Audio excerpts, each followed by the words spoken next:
This is my tatay. Pinipilit niyang maabot ang wiring ng ilaw para maging maliwanag sa loob, lalo na't nagpapanday pa sa loob ng bahay.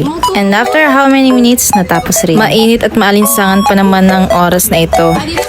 Heto naman si Manong Teddy, isinaralan niya ang kesame para masimulan na ang design ng kesame na aming ipapagawa. At the same time, nanonood ako ng vlogs ng Ong Fam. Kamag-anak here. As in, ang gulo-gulo ng bahay dahil sa mga pandagdag paganda sa bahay.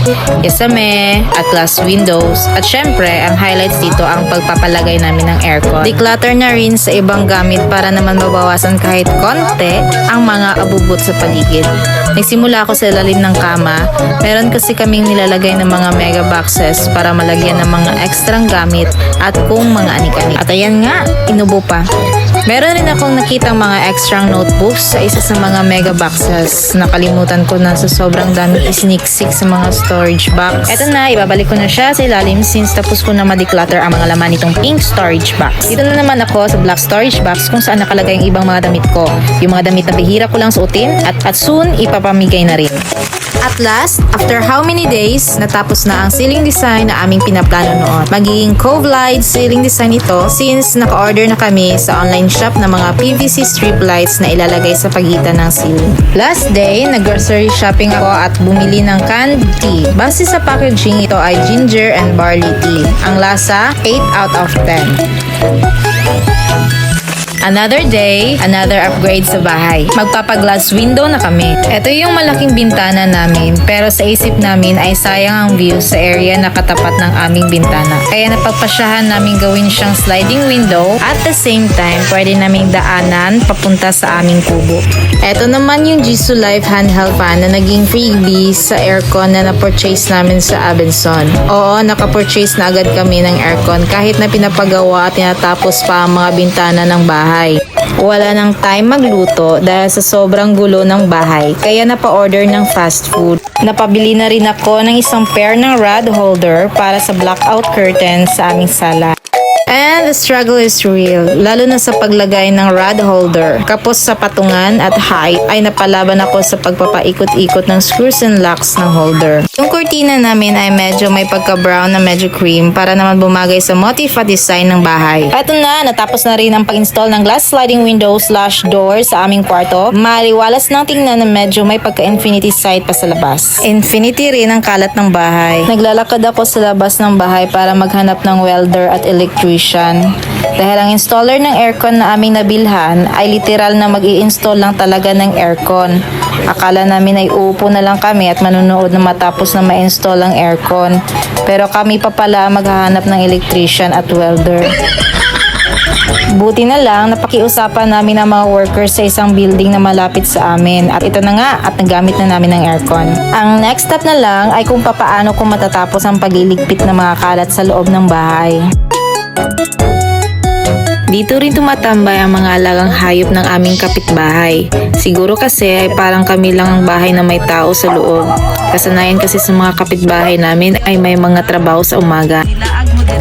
Gumising nga ako na may magandang view sa labas ng aming bahay dahil tanaw ko na ang labas mula sa kwarto namin. O, di ba? Ang ganda ng view. Ang mga bulbul ay karaniwang mga aktibong ibon na kumakain ng mga prutas, insekto at bulaklak. Kung ikaw ay nasa Santo Tomas, Davao del Norte, maaari mong makita ang mga ibong ito ng madalas sa mga hardin at parke. Ang nasa aking bintana ay nagpapakita ng isang bulbul. Malamang na isang sooty-headed bulbul o red-whiskered bulbul na nakadapo sa labas sa bintana. Ang bintana na ipinalagay namin sa harapan ng aming kwarto ay awning window para sa mas mabuting ventilasyon at mas secure. Maaari din silang mailagay ng mas pataas sa mga dingding para sa privacy at natural na liwanag. Mas mabuti talaga pagkita mo ang labas ng bahay kasi may access ka mula sa loob at nakikita mo ang mga nangyayari sa labas. Kagaya ng malakas na pag-ulan dito noong nakaraan. Kitang-kita ko ang pagtaas ng tubig sa likurang bahagi ng aming bahay. Nakahanda na agad ng agahan at kape dahil maaga akong nagising dahil sa mga alagang hayop namin at alagang hayop ng aming kapitbahay. Maaga nila akong ginigising at para bang sinasabi nilang gumising dapat ako ng maaga at naghihintay na sila sa kanilang kakainin. Syempre, habang naglilinis ay hindi mawawala ang pakikinig ng music para naman hindi boring at nakakaganang gumalaw-galaw. At dahil kita ko na ang labas mula sa kwarto namin ay hindi ko napigilan mag-video dito dahil na-excite pa rin ako hanggang ngayon na nagawa namin ang bintana na parang pintuan na ito. Nakabili na rin pala kami ng bagong kortina para sa aming bintana / pintuan. Double rod holder ang pinili namin para naman ay malagyan namin ng see-through curtain sa loob. Ayan na naman si Bulbul Bird. Nanunukan ng aming bintana. Yan na talaga ang trabaho niya simula nung pinasalamin namin ang bintana namin sa may kusina. Siguro ay nakikita niya ang kanyang reflection sa salamin at tinutuka-tuka niya.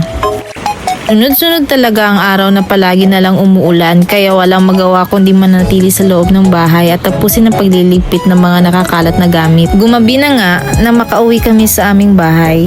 Kasama ko parents ko at nadismaya kami sa sobrang pangit ng daan. Marami kasi ang nagpapadeliver ng mga gamit sa paggawa ng bahay mula sa bago naming kapitbahay. Kaya ilang minuto rin kami na-stuck sa daanan at ang worst part pa napakad at naputo lang aming water hose. Naka-purchase rin kami ng 360-degree rotary LED lamp holder, adjustable at bendable na rin pang dagdag dekorasyon sa aming munting bahay. Ali! I-adjust ko pa na ito. Si Lucky sa first. Ali, Lucky! Come on! Huwag naman ganda ito. Ay, nasi matanggal gyapon nino. Ay, matanggal na gyapon. Lumayan na. Nawarag ko niya siya. Pwede na di anak. Ay, Tubi na po. Ay, Tubi. Wala ka nila. Kaya kay Lucky, no? Lucky, no? Kay Lucky, magmukhaon. Good ba? Kakuhaan ka ng kuhan si mga Tubi. Orange, bagay na bagay. Mga bago ni silang ligo, ha? Maubara ni sila gilagid. Sige na, dito na mo. Wala magkaon.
Wow!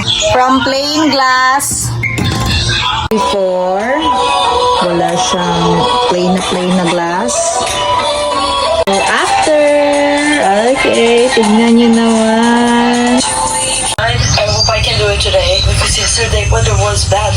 Ikakabit ko na ang door curtains na ito para naman ma-maximize ang space sa area na ito. Masyadong nakakakuha ng space kasi ang cortina kaya naisipan namin na palitan ng kagaya din ito. Nakakapagpigil rin siya sa buga ng aircon na makalabas sa kwarto. May magnet na rin ito kaya automatic na nagsasara paglabas-pasok sa kwarto.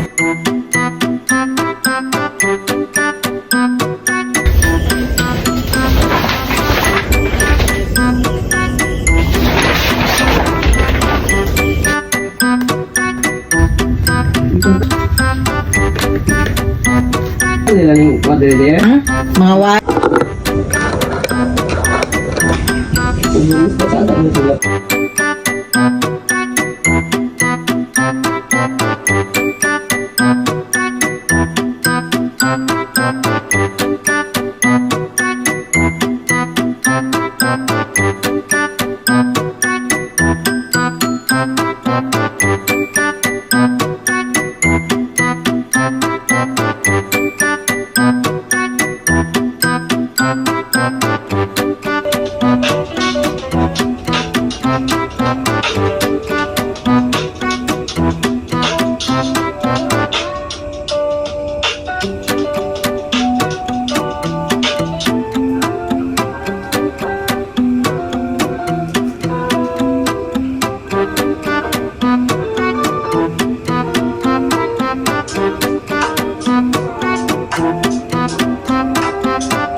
it.